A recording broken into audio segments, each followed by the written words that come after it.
पुढारी न्यूजच्या audio bulletin मध्ये आपलं स्वागत। मी आयशा। ऐकूया काही ठळक घडामोडी। 3.5 मुहूर्तांपैकी एक मुहूर्त असलेला गुढीपाडवा आणि नवीन वर्षाच्या पुढारी न्यूजच्या वाचक प्रेक्षकांना हार्दिक शुभेच्छा।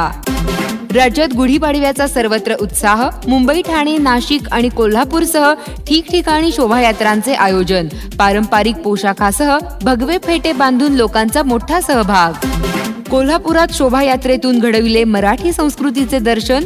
ढोल ताशाच्या गजरात विविध चित्ररथ झाले सहभागी। पारंपरिक वेशभूषेत महिलांनी बुलेटवरून काढली मिरवणूक। भाजपला अखेर सोडचिठ्ठी देऊन शत्रुघ्न सिन्हांनी केला काँग्रेसमध्ये प्रवेश। बिहारमधील पाटणा साहिब येथून काँग्रेसच्या तिकिटावर लोकसभा निवडणूक लढवणार। भाजपमध्ये चाललाय 1 man army 2 man show. Congress प्रवेशानंतर शत्रुघ्न सिन्हांची मोदी आणि अमित शहा यांच्यावर टीका।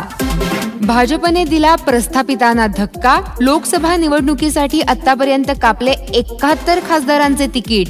बंडखोरी विद्यमान खासदारांवर जनतेची नाराजी। स्थानिक मुद्देही विचारात घेऊन उमेदवार बदलाचा निर्णय। पश्चिम बंगालच्या मुख्यमंत्री ममता बॅनर्जींना धक्का। निवडणूक आयोगाने अधिकारी बदलले। ममतांच्या विश्वासातील 5 पोलीस अधिकाऱ्यांच्या आयोगाने केल्या बदल्या। विविध कारणांवरून मावळ मतदारसंघातील राष्ट्रवादीचे उमेदवार पार्थ पवार सोशल मीडियावर झाले ट्रोल।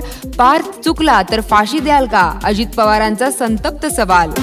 लालकृष्ण अडवाणींवरील वक्तव्यानंतर सुषमा स्वराज यांचा राहुल गांधींवर प्रहार। म्हणाल्या, राहुल यांच्या वक्तव्यामुळे आम्ही दुखावलो। भाषा सांभाळून वापरण्याचा राहुल गांधींना इशारा। पाणी न आल्यास लोकसभा निवडणुकीवरच बहिष्कार। लोणी व्यंकनाथ ग्रामस्थांचा इशारा। पाडव्यानिमित्त घेतलेल्या सभेत निर्णय। पालघरच्या हेमंता पाटीलने घेतली UPSC मध्ये दुसऱ्यांदा गगनभरारी। जिद्द, चिकाटी, मेहनतीच्या जोरावर राज्यात 5वा, देशातही मिळवले 39वे स्थान। सुट्टीवर असलेल्या BSF जवानावर काळाचा घाला।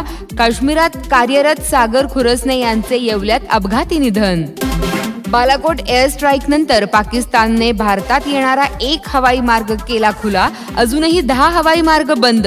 भारतासह अनेक पाश्चिमात्य देशांच्या हवाई वाहतुकीवर परिणाम। भारताच्या शिरपेचात मानाचा तुरा। फिफाच्या कार्यकारी समितीमध्ये प्रफुल्ल पटेल यांची निवड। फुटबॉल प्रेमींकडून अभिनंदनाचा वर्षाव।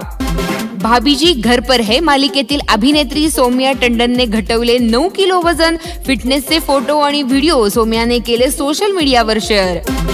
याबरोबरच हे बुलेटिन संपले। ताज्या घडामोडी आणि अधिक माहितीसाठी ऐका, वाचा आणि पहा पुढारी न्यूज।